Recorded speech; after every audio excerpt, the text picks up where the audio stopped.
You're watching Just the News. I'm Maithripala Sirisena. Straight up to our top story today. Cheetahs have been reintroduced to India after they were officially declared extinct in 1952. Now, a group of 8 cheetahs arrived in India from Namibia and will be at the designated enclosures for a 30-day observation period at Kuno National Park in Madhya Pradesh. Now, Prime Minister Modi said that it was unfortunate that, and I quote, "We declared cheetah extinct in 1952, but for decades no constructive efforts were made to reintroduce them.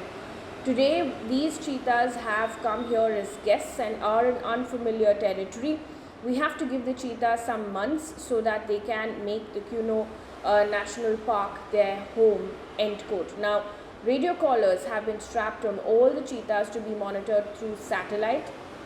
There is a dedicated monitoring team behind each cheetah which will monitor their movements around the clock as well. Now, the African Cheetah Introduction Project in India was conceived in 2009. Meanwhile, a horrifying story coming in from Jharkhand. A pregnant woman in Hazaribagh district died after she was allegedly crushed to death under a tractor by a loan recovery agent. Now, this is according to PTI. According to ANI, the 27-year-old woman was 3 months pregnant and she was the daughter of a farmer who had physical disabilities. According to the police, the farmer on Thursday received a message on his phone from private lender Mahindra Finance asking him to pay 1.3 lakh rupees, the amount outstanding from a loan he had taken to purchase a tractor. The police have filed a case of murder against 4 people, including the recovery agent and manager of Mahindra Finance. After the woman died, a group of villagers held protests as well in front of the collectorate office in Hazaribagh. They demanded immediate arrest of the recovery agent and the manager. Now, the Managing Director and Chief Executive Officer of the Mahindra Group, Anish Shah, has released a statement. He has said, and I quote, "We will investigate this incident from all aspects and we will also undertake an examination of the practice of using third-party collection agencies that has been in existence. Above all, we stand with the family in this moment of grief," end quote. An update on the Ukraine returned students, which the center had earlier said that medical students who've returned from Ukraine cannot be accommodated in Indian universities because there is no such provision in the law, which is the National Medical Commission Act 2019. Now, the Supreme Court has suggested that the center set up a web portal to coordinate the process of sending the Indian medical students who returned from Ukraine to foreign universities. Now, the court also told the center to provide information like the number of seats available, course fee available, and what the course fee in fact is going to be in the web portal in a transparent manner. Now, after Russia invaded Ukraine in February, over 18,000 medical students returned to India. Moving on to politics right now, starting off with the Bengal recruitment scam. A Kolkata court has sent suspended TMC leader and former West Bengal Education Minister Partha Chatterjee to CBI custody till the 21st of September in connection with the School Service Commission appointment scam case. Now, former West Bengal Board of Secondary Education Kalyanmoy Ganguly was also sent to CBI custody till the 21st of September. Now, the recruitments took place in phases during Chatterjee's tenure as minister from 2014 to 2021. Chatterjee was arrested by the ED along with his aide Arpita Mukherjee on the 23rd of July on charges of money laundering in connection with the teachers' recruitment case. Now, we've put out a video. My colleague Sanjay has spoken in detail about the PMLA or the Prevention of Money Laundering Act, what it really is. That is up on our YouTube page. We'll also put up a link of that in the description of this video. Do take a look at it. There are 2 parts to the videos that we're going to put out. Part 1 is out. Also in the news, the ED has filed a charge sheet against Shiv Sena leader Sanjay Raut in connection with a money laundering case related to the redevelopment of a tenement building. According to ANI, the first charge sheet was filed on the 1st of April. The agency, while opposing bail for Raut, said that he is an influential and powerful person. The agency said, and I quote, "If released on bail, he may influence and tamper with evidence. There are instances of him threatening witnesses," end quote. Now, Sanjay Raut's wife Varsha Raut was also booked earlier. Now, the ED has accused Sanjay Raut of being involved in a 1,034 crore rupee Partha Chatterjee scam. Sanjay Raut was arrested on the 31st of July after the Enforcement Directorate searched his house in Mumbai for 9 hours. He is lodged in Mumbai's Arthur Road jail. Also, the news: a Delhi court has granted the anti-corruption branch 4 days police custody of Aam Party MLA Amanatullah Khan in connection with a 2-year-old case related to alleged irregularities in the Delhi Waqf Board. Now, this comes after the agency's disclosure in the court that Khan received 4 crore rupees allegedly in ill-gotten money.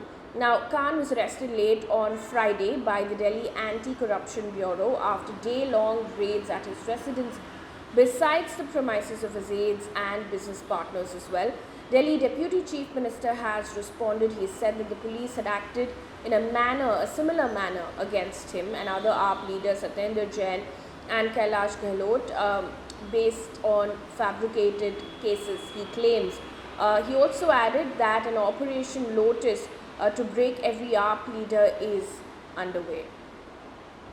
Meanwhile, the Puducherry government has announced a week's holiday for students of classes 1 to 8 across schools in Puducherry and Karaikal, and this amid a rise in fever cases in the last couple of weeks. In fact, there has been an increase in the number of children who are complaining of fever, cough and cold.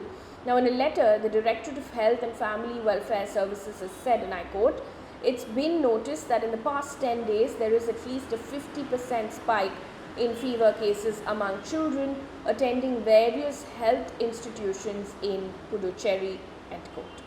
On to business news right now. Adani Group has now become the second largest cement company in the country after it finalized the acquisition of Ambuja Cement and ACC Limited.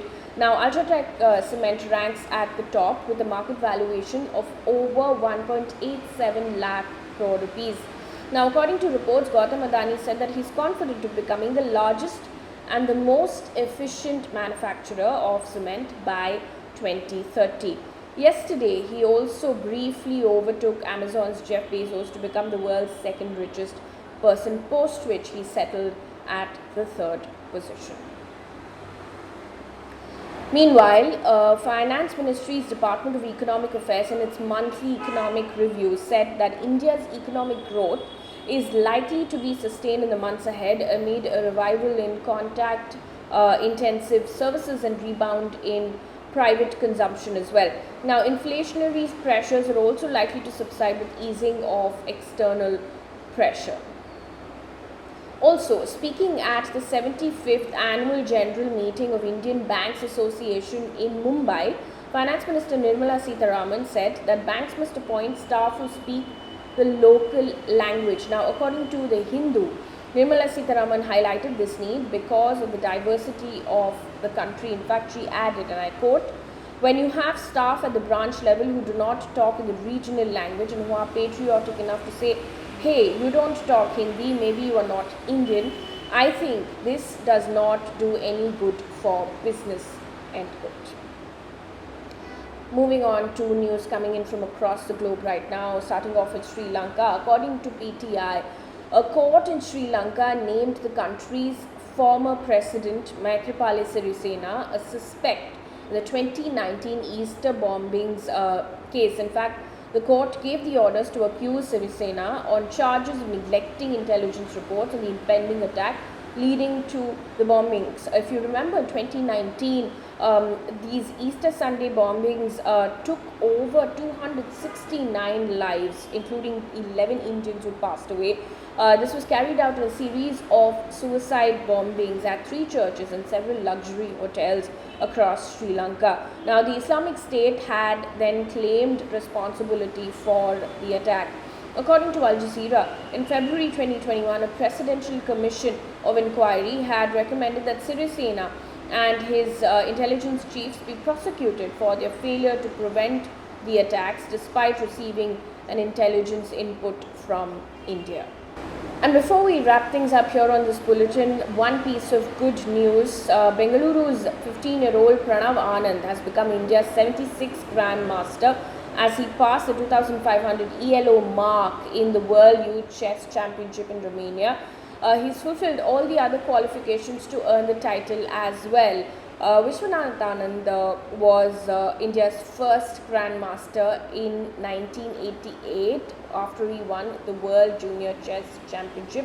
So Anand was just 14 at the time. That brings us to the end of this bulletin, but before we wrap things up, there are a couple of videos that we have put up on the YouTube channel. We put up an interview with Dr. Amitabh Kundu, one of the authors of Oxfam India's report on gender discrimination. We talk about the employment gap between men and women and why gender-based discrimination is so high for the last 10 to 15 years, and that's up on the YouTube channel. Do take a look at it. There is also a new video by Sanjay, my colleague, on Know Your Laws and Prevention of Money Laundering Act. Do tell us what other videos you'd like for us to work on, what other topics that you'd like for us to pick up as well. Thank you so much for watching.